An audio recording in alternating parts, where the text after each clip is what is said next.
Do you want to be a leader your team admires?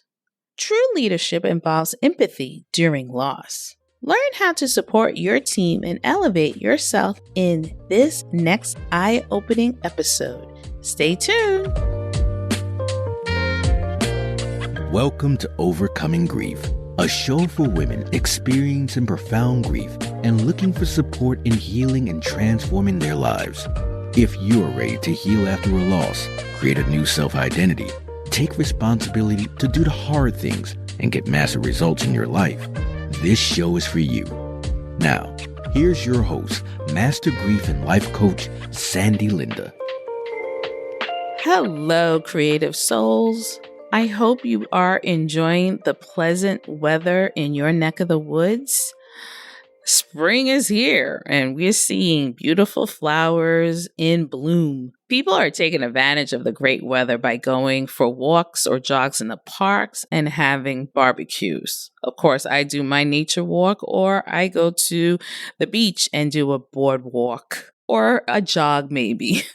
But during my walk, I had an unexpected encounter with a badass defense attorney who is also my colleague, Michelle. She shared some heartbreaking news about her father's recent passing. As we talked, I could sense the weight of her grief. And she told me about the internal struggle she's been wrestling with lately. Despite being a strong presence in the courtroom and office, she's been fighting it tough to balance her sorrow with her role as a leader within her team.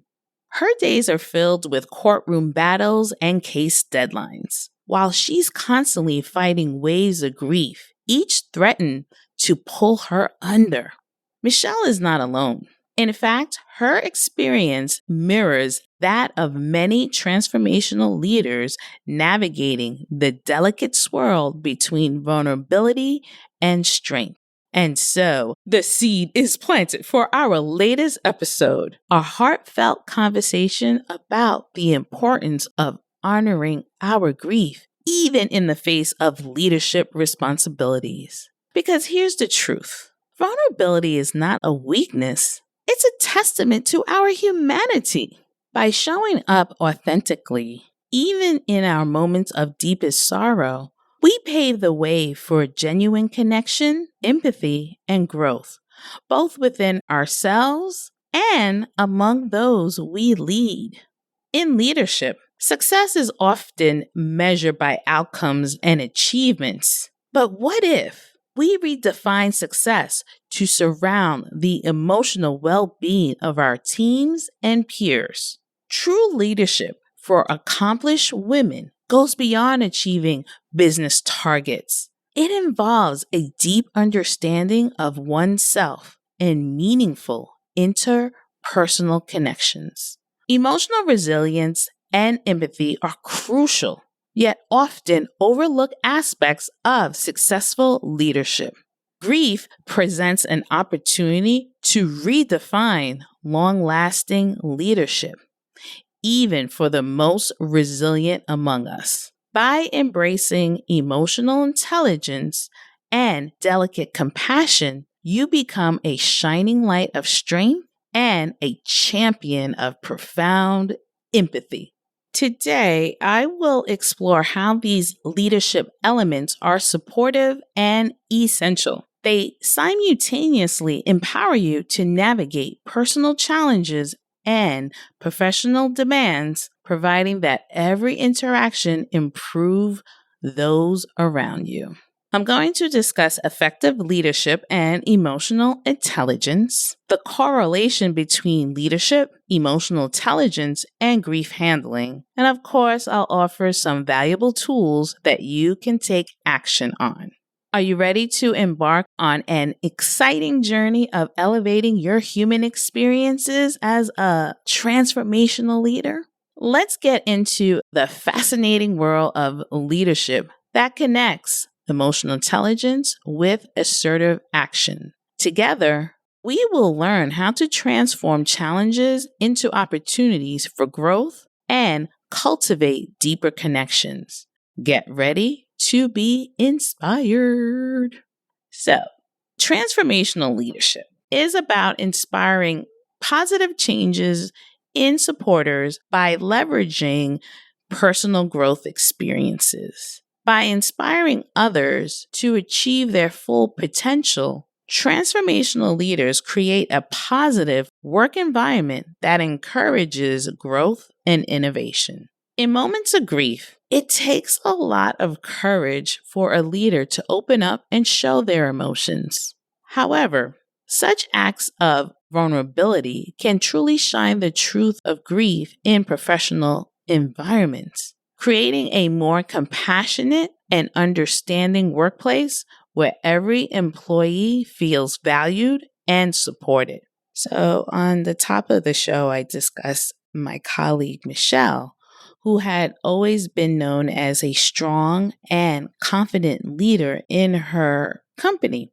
Her colleagues respected her for her strategic thinking and ability to lead teams through challenging projects. However, behind her confident exterior, Michelle was wrestling with a deep sense of grief following the loss of her father.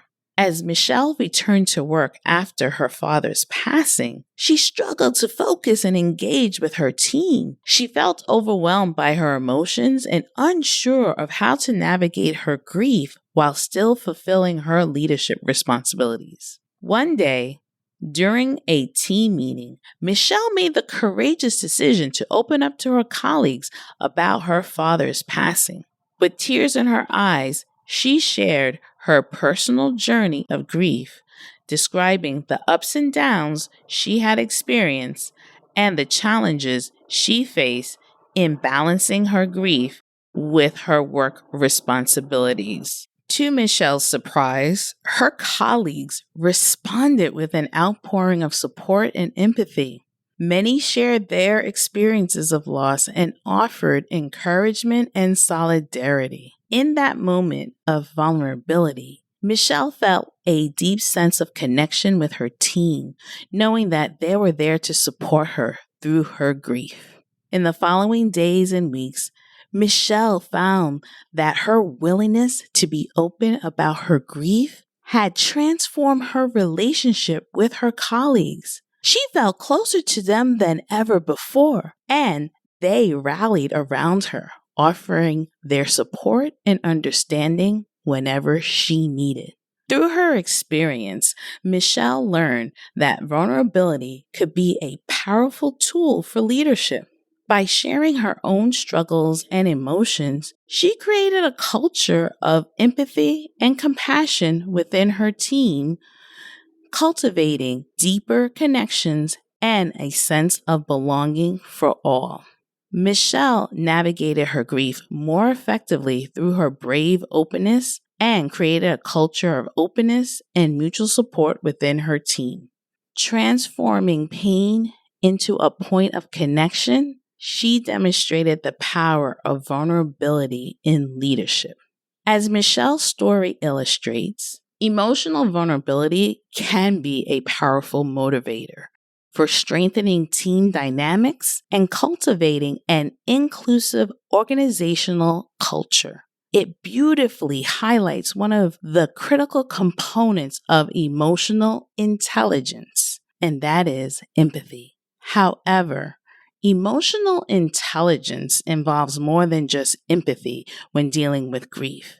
It also requires self-awareness, self-regulation, and sophisticated social skills. That's right, I said it, sophisticated social skills. I am going to now discuss how emotional intelligence can help leaders manage their grief and support their teams during difficult times. By exploring this topic in detail, you will learn how to turn grief into a personal and professional growth opportunity. Let's talk about how leaders can use emotional intelligence to guide their teams with integrity and compassion. By being aware of their emotions and controlling their expressions of them, leaders can create a resilient leadership style that can handle crises, both personal and corporate. Emotional intelligence is becoming more and more necessary for leaders, especially during times of grief. Now, you've heard of emotional intelligence. I even read the book by Daniel Goleman. I'm sure you read it all, maybe not, or this is your first time of hearing it, but it is strongly needed, and I wanted to present it here on this episode. Emotional intelligence refers to our ability to recognize, understand, and manage our own emotions and those of others. Now, it involves several components, each of which is vital in dealing with grief. The first component is self-awareness. Being self-aware means acknowledging and understanding our feelings and how they affect our thoughts, actions, and connections with others. In the context of grief, self-awareness allows us to recognize and process our feelings of sadness, anger, or guilt without judgment. Another component is self-regulation, which was such a hard component for me to learn, but it was a learning experience for me. So self-regulation involves managing and controlling our emotions. You know, those impulses and the reactions when someone tells you to get over it from your grief. So especially in those challenging or stressful situations. When navigating grief, self-regulation enables us to respond to our feelings in a healthy and constructive manner rather than reacting impulsively or becoming overwhelmed. Another component, which I've been talking about, is empathy. Empathy is empathizing with people and being able to relate to their emotions. You become aware of how others are feeling and show that they care. When navigating grief, empathy allows you to connect with others who are also experiencing loss, providing comfort, support, and validation, just like my colleague Michelle did. And the next component is social skills. And I told you sophisticated social skills, which involves effectively communicating, collaborating, and building relationships with others. In the context of grief, social skills enable us to seek and provide support from friends, family, or support groups, cultivating a sense of community and mutual understanding. Understanding these components of emotional intelligence sets the foundation for practical application, not only to manage grief, but to transform it into a source of strength both for you and your team. Let's transition from what we know to what we can do. Here is how you can actively apply the principles of emotional intelligence to become a transformational leader, particularly in challenging times of grief. Are you ready to channel these insights into actions? Reflecting on Michelle's journey and the transformational power of her embracing vulnerability, let's explore the concrete steps you can take to apply your emotional intelligence in leadership during times of grief. By integrating these practices, you're not just navigating grief, you're reshaping your organization into a more supportive, understanding, and resilient community. So for personal growth, there's two things I would love for you to do. Be aware. Engage in regular self-reflection to understand your emotional triggers and responses. This will improve your self-awareness. Another tip is practice self-regulation. Use techniques like mindfulness, meditation, or journaling to manage your reactions to stressful situations. So now, when you're with your team, this is team leadership time. Here are my 3 tips for you. Communicate openly. Encourage a culture of open communication by sharing your thoughts and emotional experiences with your team. Another tip is encourage a supportive environment. Create a supportive workplace. Initiate wellness programs or support groups that focus on mental health, because you know it's Mental Health Awareness Month. And the last is lead by example. By living out these principles, show your team how to balance professional responsibilities with personal emotional health. Today, we've explored how transformational leadership and emotional intelligence can profoundly influence how we handle personal grief and support others through theirs.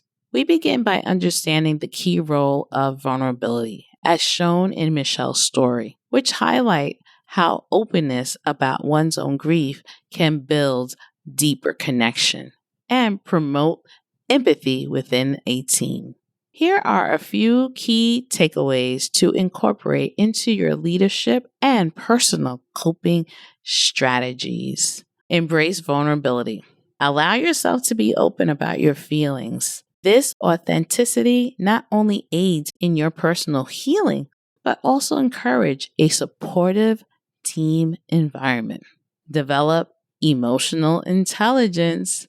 Do a regular check or practice on self-awareness, self-regulation, empathy, and sophisticated social skills. These elements are crucial for leading effectively, especially during challenging times. Lead with compassion. Remember that leadership isn't just about directive authority. It's about connecting and caring for your people on a deeper level. Create supportive structures. Make a mental health a priority in your workplace by initiating wellness programs or setting up supportive groups. As I close today, remember that the true measure of leadership lies not only in how we lead during times of success, but profoundly in how we handle moments of vulnerability and adversity. By utilizing emotional intelligence and embracing the human aspects of leadership, you are paving the way for a resilient, compassionate, and thriving professional environment. Remember, you are not alone in your journey. Leadership is about growing together, and your courage to be vulnerable can be your greatest strength. Now, for a bonus journaling prompt tailored to your leadership journey. Journaling is your activity in navigating the landscape of grief in personal and professional areas. I want you to take a moment to ponder this journaling prompt. What challenges do you currently face in managing grief through your work environment? Dig deeper into the contributing factors and your role in them. Give yourself about 10 to 15 minutes to jot down your thoughts, allowing room for reflection and growth. I love to hear how this exercise impacts you, so please email me your insight at info@sandylinda.com. And if this discussion inspired you, don't keep it to yourself. Share this episode with a friend or a colleague who might find it helpful. Join us next time as we continue to explore powerful themes that enhances our professional lives and personal growth. That's all for today. Until next time, remember, you're not alone on this journey. Have a beautiful week. Bye. Thanks for listening to today's episode of Overcoming Grief. If you're ready to move into a new, rewarding life experience and want more information about how to work with Sandy, visit www.sandylinda.com.